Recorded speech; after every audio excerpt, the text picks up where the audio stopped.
pouco, horta e jardim. Estamos aqui, né? Mais uma tarde de live e o assunto dessa live continua sendo esse aqui: rosas do deserto. Como vocês estão, gente? Tá tudo bem por aí? Eu vi uma previsão, gente, que vamos bater recordes de calor fim de semana. O Brasil vai ser o lugar mais quente no mundo inteiro. Nós estamos ficando chique, hein? Gente, nós estamos aí na mais uma live que o objetivo é trabalhar conhecimento, dividir conhecimento. E eu quero falar de um assunto que essa noite, né, eu fui pega de surpresa, porque ontem eu fiz live. Se você não viu, volta lá, tá salvo lá no canal, live sobre levantamento de caldex e sobre adubação de rosa do deserto. E quando eu fiz a minha live, eu podei as raízes finas e tal, selei com canela e coloquei num local onde que a minha rosa do deserto ia pegar sol. Meia-noite e meia, o que acontece? Cai aquela chuva. Aqui na minha cidade caiu aquela chuva.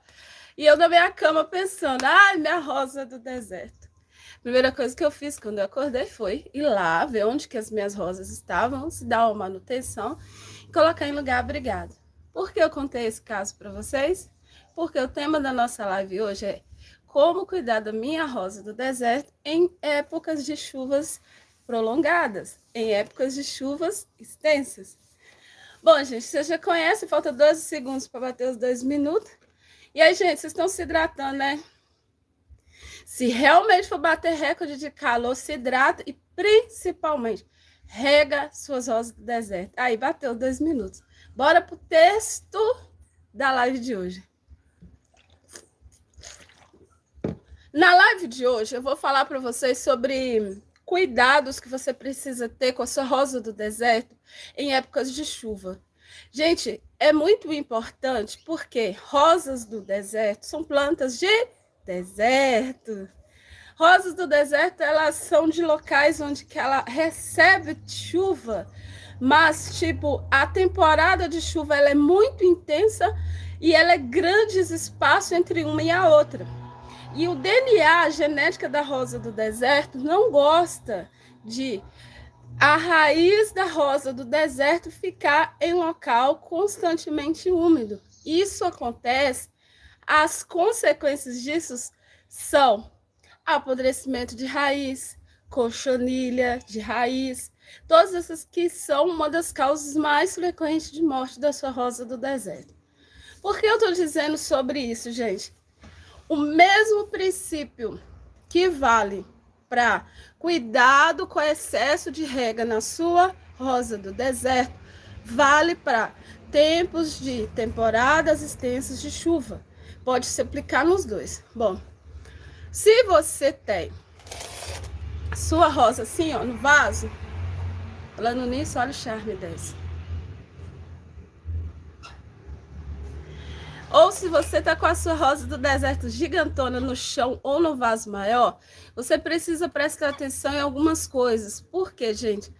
A base para a sua rosa do deserto suportar bem a água nas suas raízes é a drenagem que você dá para ela. Se você coloca a sua rosa do deserto em um vaso onde todo o sistema de drenagem está muito bem feito, você não vai ter tantos problemas. Mas se você fizer o que eu estou dizendo aqui hoje, você não vai ter tantos problemas. Mas se você fizer a sua rosa do deserto toda largada, toda em situação difícil, infelizmente, ela vai adoecer e vai morrer. Bora para os princípios. Primeira coisa que eu quero falar para vocês é, se sua rosa do deserto está em vaso, o que você precisa prestar atenção? Na furação do vaso. Se seu vaso tiver uma furação muito grande, o que vai acontecer? A água que você regar teu vaso vai ter para onde escorrer. Se você não fizer esse procedimento, a água vai ficar mais tempo que o necessário dentro do vaso e expor ainda mais a raiz da sua planta à doença. Se eu for tirar aqui, não vai dar tempo, mas se você quiser voltar em outras lives atrás, deixa eu ver se tem alguma aqui. Tem não. A rosa do deserto, ela fica com suas raízes. Vou tirar uma aqui que eu não aguento. Depois eu replanto ela de novo. Olha para vocês verem, eu tirei daqui, né? Até onde vai as raízes dessa rosa do deserto. Falando nisso, gente, é na hora de eu fazer um levantamento dela. Olha aqui. Aí, se você for observar... Nossa, gente, me sujei toda de substrato de rosa do deserto. O que acontece? A sua rosa do deserto, se ela ficar constantemente exposta à água, ela vai apodrecer. Como vocês viram, a raiz da sua rosa do deserto vai até o fundo do vaso. E quando tá assim, eu vou fazer um levantamento de caldex daqui a pouco, você precisa levantar a raiz do seu vaso. O que eu quero dizer com isso? Primeiro, faça furos abundantes no seu vaso da sua rosa do deserto. Ah, mas eu vou plantar ela no chão. Então, você vai ter que tomar cuidado no local que você vai fazer isso. Por quê? A sua rosa do deserto não pode estar em um local do seu lote. Vinícius! Obrigada, Vinícius! Vinícius Ferreira. Eu acho que é o esposo de uma irmã. Eu acho que é. Pastor Vinícius, eu acho. Gente, a sua rosa do deserto precisa desse cuidado. Em épocas de chuva, você não pode deixar naquele local do seu lote onde a água fica empoçada. Toma esse cuidado quando você vai pôr sua rosa do deserto no chão. E se for vaso grande, igual esse que eu vou mostrar a vocês agora, pera aí. Se for deste tamanho... ou deste tamanho, uma tampou a outra.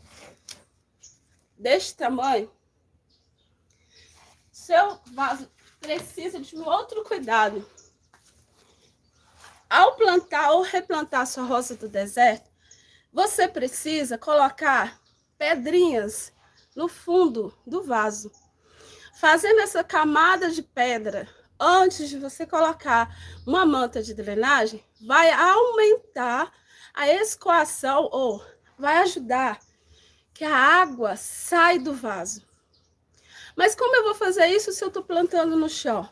Querido, na hora de você preparar o seu canteiro, você coloque numa posição que terá como a água ir embora. Como eu falei, não coloque a sua rosa do deserto em local do seu lote, do seu terreno, onde a água para. Ela precisa escoar. E tem como fazer essa camada de pedra no fundo de um canteiro. Eu fiz no meu aqui em casa também. Como vocês podem ver, eu estou na minha horta. Tá todo mundo aqui. Entenderam, gente? Camada de drenagem no vaso, no chão. Primeiro princípio para impedir que a sua rosa do deserto fique com raízes expostas à constante umidade. Segunda dica, você precisa colocar na sua rosa do deserto um substrato adequado. Por quê, gente? Se você escolher um substrato, por exemplo, de plantas de dentro de casa, você vai ver que o substrato de plantas de dentro de casa, ele é muito fino. Ele é um pozinho. É um substrato feito... Oi, querida. Beijo, beijo, Vilma. Obrigada. O substrato de plantas de dentro de casa, aquele fino, praticamente um pó, ele é um substrato feito para você ter uma planta que precisa ficar um maior tempo com a raiz úmida, por causa de que ela não é regada, ela pode ter aquela retidão de umidade na raiz. Quando você for comprar o substrato em uma floricultura, você precisa dar preferência a substratos que são soltos, substrato que tem pedaços de componentes maiores, geralmente pedaços de cascas de árvores, possui arroz queimado, torrado, nem sei qual é o nome que usa. Você pode comprar, mas aí você tem que explicar na floricultura, eu preciso de substrato para rosa do deserto. E ontem eu fui fazer isso, tentaram me vender um substrato pozinho. E isso é importante dizer porque você pode, não sei onde você mora, em que região, acontecer de você não encontrar um substrato adequado. Eu vou deixar para você uma dica assim, porque eu sou camarada. Eu sou best friend forever. Você mistura no substrato fino os mesmos componentes para montar um substrato caseiro. Casca de arroz. Obrigada, Vilma. Eu esqueci. Casca de arroz, acho que muito comum no Rio Grande do Sul. Eu vejo muito eles consumirem isso por lá. Aqui em Minas, eu não vejo com muita facilidade. Bora para ver o substrato? Trazer para vocês verem. Esse aqui é um substrato comprado.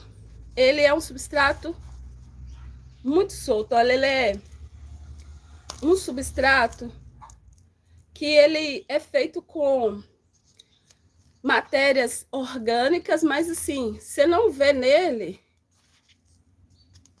ele não tem matérias que retêm a água vem e passa. Aí, como eu disse para vocês, se vocês não encontrarem um substrato de matérias soltas, maiores, você faz o que eu faço aqui, substrato caseiro.